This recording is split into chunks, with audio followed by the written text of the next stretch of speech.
Alors, il y a aussi, d'autres outils qu'on a déjà vus, dans les précédents modules, notamment sur les émotions, c'est d'accueillir les émotions, même difficiles.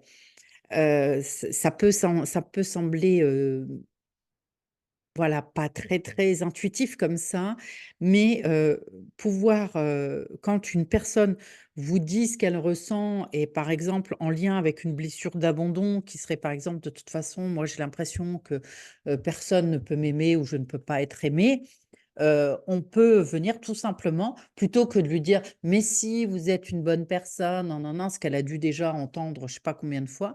Vous pouvez lui dire: «Oui, je comprends, tout à fait. Et si vous preniez le temps d'accueillir ce que vous êtes en train de dire là?»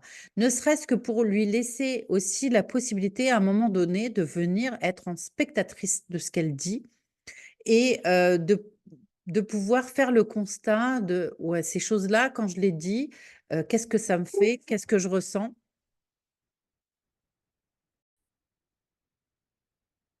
Alors, on peut aussi, choisir, de travailler déjà avec les émotions de la personne, dans une première base, qui serait quand elle va venir parler d'elle et de ses blessures et des sensations qu'elle peut avoir en lien avec ses blessures. Si on prend par exemple, la blessure, d'abandon où la personne vous dit: «Bah, de toute façon, moi je suis quelqu'un, je suis pas faite pour être aimée», par exemple, hein. Vous voyez, là, on navigue, vers une croyance limitante. Très bien, vous êtes pas faite pour être aimée et il est important de pas commencer à dire: «Mais si, vous êtes une belle personne». Non, non.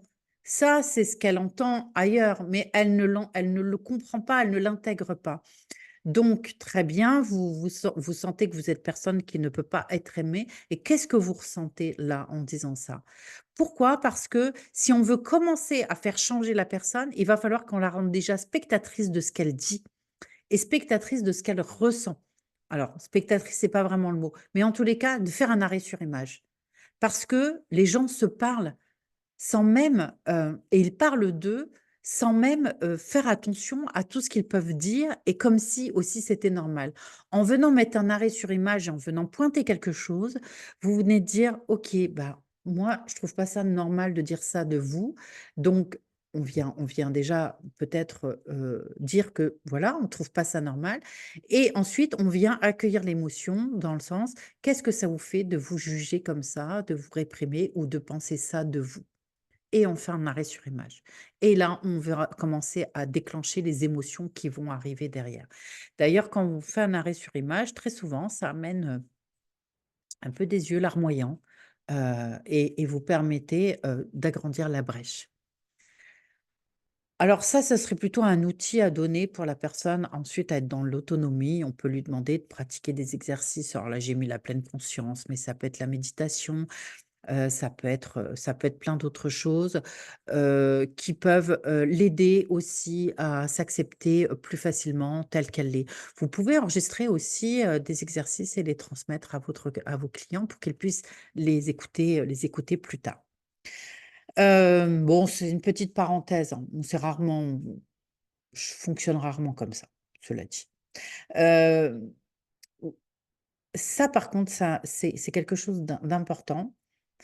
Pour commencer à se détacher de la croyance limitante ou de l'émotion ou de la blessure, vous pouvez suggérer à la personne et en posant cette question: «Mais qui dit que vous êtes une pauvre fille?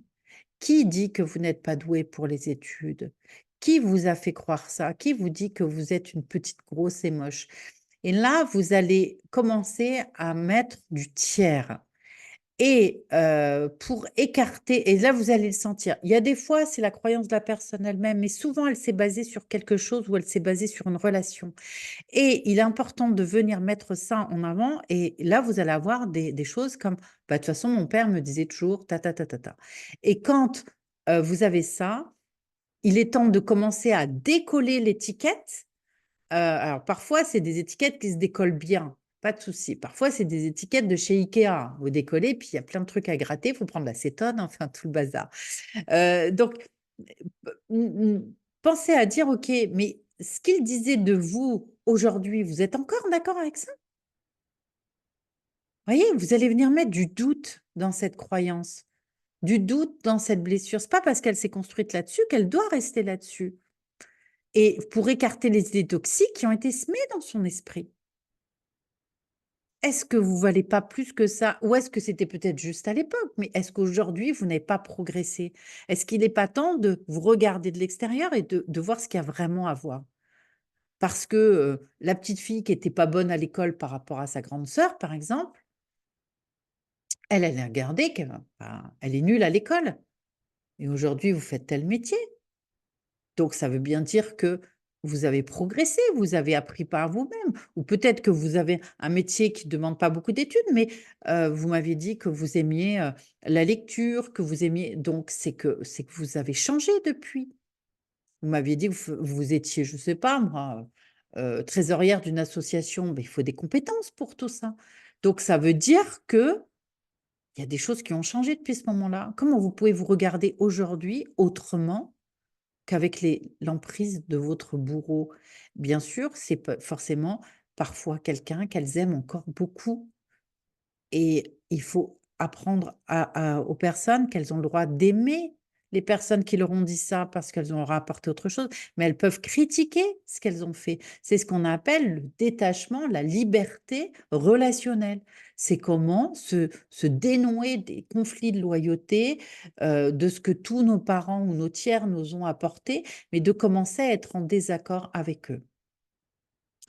Voilà. N'oubliez pas que la plupart du temps, cette phrase, je voulais rajouter, le plus grand ennemi de votre client, c'est lui-même. Il fabrique tout seul son propre malheur et c'est en ça qu'on va venir l'aider.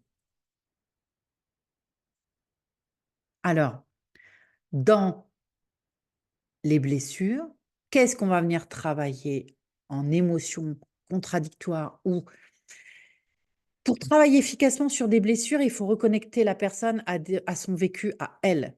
Ne rentrez pas dans des grandes phrases qui est vous avez été si vous avez été abandonné, des phrases qui vous êtes digne d'être aimé, non, non, non. Non, ça va pas générer grand-chose. Enfin, moi, je pense pas. Vous pouvez essayer de le faire, hein, peut-être qu'en première intention, ça peut fonctionner. Sinon, vous allez connecter la personne pour lui faire entendre qu'il y a des choses différentes. Vous allez la connecter à des moments, des souvenirs où elle s'est, par exemple, sentie en sécurité dans une relation. Parce que même si cette personne a eu une vie merdique, clairement, elle peut avoir vécu des moments de sécurité dans la relation, même si c'est avec un chien, même si c'est avec une peluche, même si, on va essayer de trouver des personnes quand même, hein, ce sera plus, mais si, bah, s'il y a pas, on prend un chien, on prend un chat, on prend un animal. Donc en allant chercher des moments de sécurité dans la relation, c'est-à-dire une personne qui l'a jamais abandonnée, qui a toujours été là auprès d'elle et qui ne l'a pas abandonnée. C'est comme ça que vous allez pouvoir venir, déconstruire la croyance, déconstruire la blessure et venir ramener de la notion de sécurité dans la relation, puisque c'est de ça dont on parle. Dans le rejet, vous allez venir travailler un moment dans sa vie où la personne s'est acceptée pleinement, elle a été pleinement elle-même, indépendamment du regard des autres. Un exercice. Alors, vous avez des fois, chez des femmes, ça peut être l'accouchement, par exemple, qui revient. Bah, là, cette fois-là, je me suis sentie forte, et j'avais tout le monde autour de moi qui m'encourageait, j'étais pleinement moi-même. Vous voyez? Alors ça peut être, le jour où j'étais, je sais pas, j'étais à la chorale et j'avais un solo à faire et j'ai chanté et j'étais pleinement moi-même. Et c'est à ça qu'on reconnecte la personne dans un souvenir dans lequel, la blessure n'a pas été présente et qu'elle a vécu à part entière sa propre identité, ce qu'il y a vraiment au plus profond d'elle. Dans l'injustice, on va plutôt travailler sur des moments de réconciliation, de moments où elle a réussi à dépasser aussi l'injustice. C'est-à-dire qu'elle a compris que c'était pas tourné vers elle, par exemple, hein. Donc ça va demander beaucoup de questions pour arriver à se souvenir. Dans l'humiliation, on va chercher un moment où elle était digne, digne et respectée. Même alors qu'elle pouvait être en vulnérabilité. Bah, si je reprends l'exemple de l'accouchement pour la femme, qui est quand même un moment de vulnérabilité, profond, hein, parce qu'on est quand même dans une posture, pas très, pas très facile mais à ce moment-là, peut-être que son mari, l'a regardée avec dignité, avec admiration, il a vu ce que ça représentait et comment il l'a respecté et ça, ce sont peuvent être des souvenirs forts. Alors je vous prends des exemples d'accouchement, mais ça peut être carrément autre chose, hein. En tous les cas, vous voyez que c'est l'émotion qu'il va falloir aller chercher et dans la trahison, bien sûr, c'est la confiance. Comment une personne a réussi à reconstruire de la confiance et en fait, tout ça, c'est ce qu'on appelle des ressources. Dans le langage de Milton Erickson, hein, qui a été, l'initiateur de l'hypnose, les ressources sont des apprentissages. Les apprentissages créent donc nos ressources, ce sont les forces qui sont créées dans les moments difficiles de la vie. Si vous reconnectez votre personne à ces différentes ressources en lien avec sa blessure, eh bien, vous avez de fortes chances pour qu'elle modifie son système de pensée, son comportement et ses croyances. Donc, la guérison émotionnelle, parce que pensez bien que sans émotion négative, il y a plus de problème, hein, ça, faut bien l'entendre. Heu, quand vous pour aller vers la guérison émotionnelle, il faut vraiment élever l'état émotionnel vers des sentiments, des émotions qu'elle a ressenties en lien avec sa blessure, mais d'une manière inversée avec ce type, d'émotions qui sont la sécurité, l'acceptation, la réconciliation, la dignité et la confiance en lien avec les blessures. Donc vous allez cheminer vers ça, ce qui va cheminer vers la résilience, parce que la résilience est vraiment ce qui ouvre la voie, à son propre développement, personnel.